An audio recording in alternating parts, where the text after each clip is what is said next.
Lek station, train station, and a lot of noise in the background as you can hear.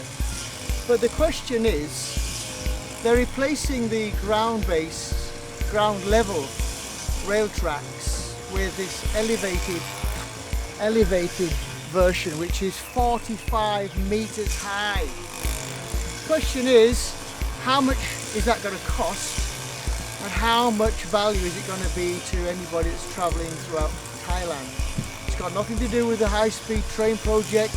It's just simply an elevated version of the one that's on the ground level already, but it's 45 meters high.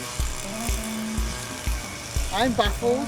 The officials here are baffled too. Does anybody have any answers to this? I really don't know. It just doesn't make any sense, because the complications, the logistical issues,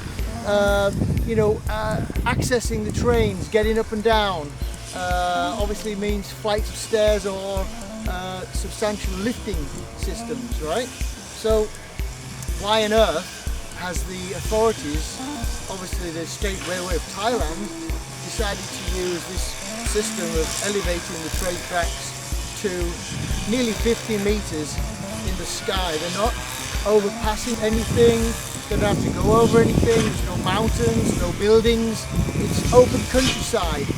Why the hell do they have to build it so high, with billions of baht, billions of dollars being spent on this to achieve what exactly? And it's not even the high-speed train, it's just the old express trains, they call it express, which travel at 40 kilometers an hour for hours and hours and hours, right? So here we are in Muak Lek on a Saturday afternoon, early March, and it's baffling me. When I first came to Muak Lek, I've been coming here for many years, baffling me why on earth this elevated system is so elevated.